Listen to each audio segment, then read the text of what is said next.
কোন গুরুর করি ভজনা, বলো বলো কারবা করি সাধনা, বলো বলো কারবা করি সাধনা।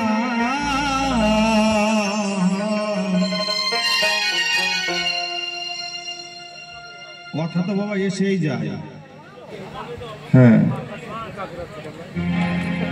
আপনারা 5 তলা বিল্ডিং করছেন, ধরেন যে একটা 5 তলা বিল্ডিং করছেন বাবা, তাহলে 5 তলা যদি বিল্ডিং করবেন, তাহলে ঘরের ভিতটা যদি বাবা পাকা না হয়, শক্ত না হয়, মজবুত না হয়, তাহলে কি বাবা তার উপরে 5 তলা বিল্ডিং দাঁড়াবে? দাঁড়াবে বাবা? হরি বল। এবার বুঝে নিয়েন, তাহলে ঘরের ভিত স্বরূপ হচ্ছে আমার পিতামাতা গুরুচাঁদ ঠাকুর নিজেই বলেছেন, পিতামাতার সেবা করতে পারলাম না, আর কোথাকায় গুরু গোসাই এসে, আর বলার কিছু নাই বাবা। কানের কাছে করবে একদিন এসে ফিস ফিস, আর মাসে মাসে বাবা 2000 টাকা করে দিস। হ্যাঁ, হরি বল হরি বল হরি বল। মানে এইরকমই গোসাই আর কি, মানে উনি না, উনি ভালো, উনি তো মুরারি মহন্ত, এইরকমই আর কি। এখন শিষ্য বাড়িতে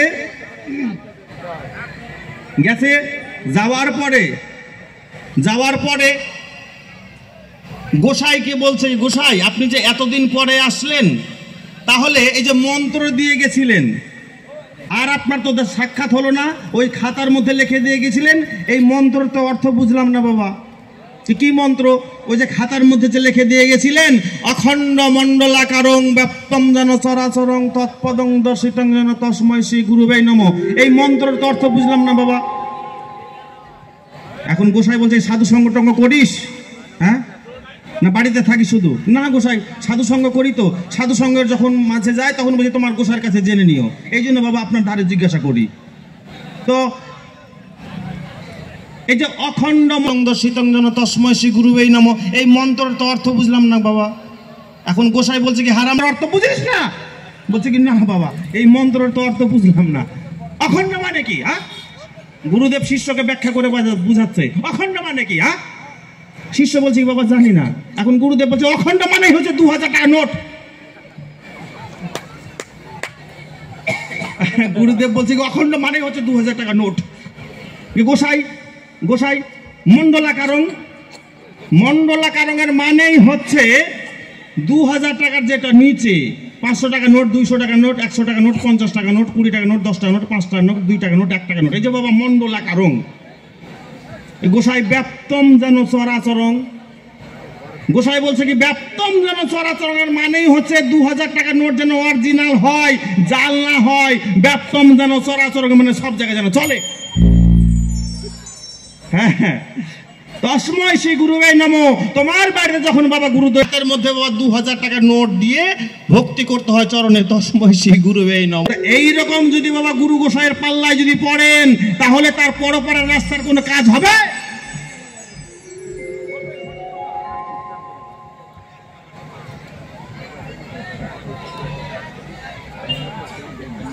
হ্যাঁ, ওই 2000 টাকার মতো ব্যাখ্যা করে বুঝায়েন না গোসাই।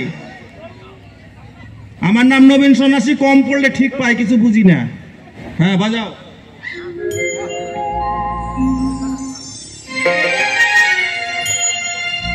ওই আমি কোন গুরুর করি ভজনা,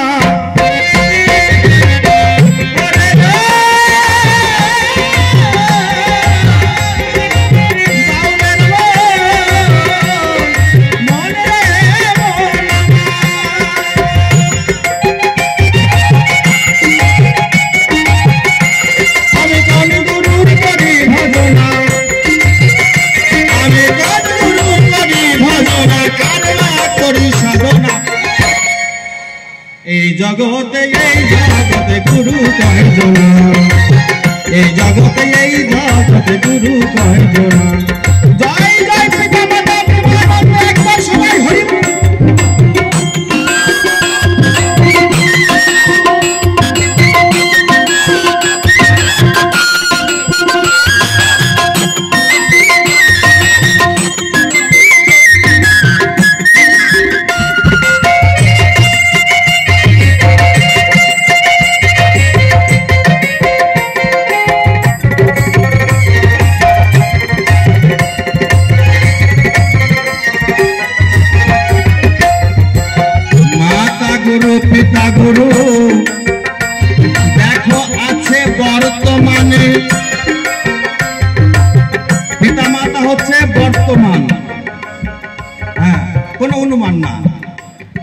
মাতাকে সেবা করতে পারলাম না, চরণে বাবু ভক্তি করতে পারলাম না। হ্যাঁ, হরি বল হরি বল।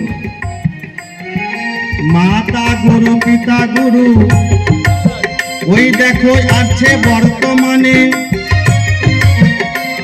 আর মনে মনে করেনে শুনে দুই নয়নে দেয় প্রমাণে।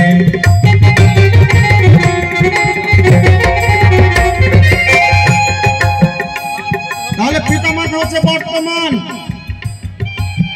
তাহলে এই পিতা মাতার চরণে ভক্তি রাখবো। তাহলে পিতা মাতা বর্তমানে থাকতে আমরা এত কেন গুরু ধরবো? গুরু ধরলেই বা কি হবে, না ধরলেই বা কি হবে? আর এত গুরুর কিসের প্রয়োজন হয় একটু আমায় বুঝাবেন গোসাই।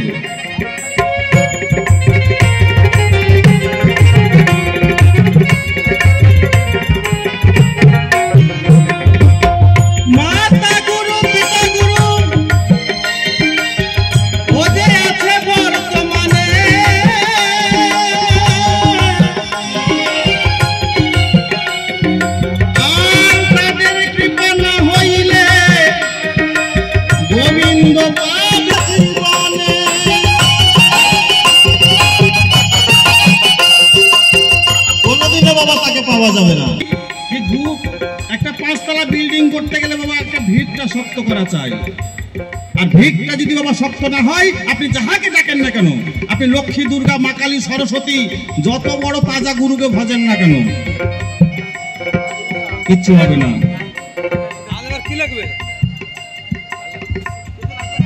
শোনো শোনো শোনো গোসাই, আমি তোমার কাছে জানিবারে চাই এত গুরু ধরার কেন প্রয়োজন হয়।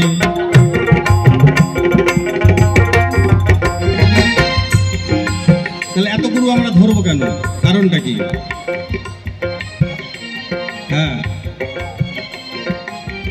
হরি বল হরি বল।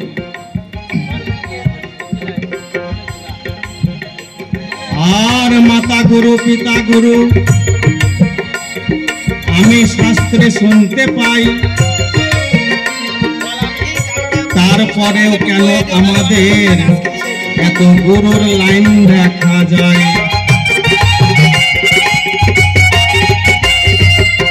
সঠিক তত্ত্ব গোসাই আপনার কাছে আমি জানিবারে চাই, সঠিক তত্ত্ব কোন রাস্তায় যাব বোঝাবে আমায়।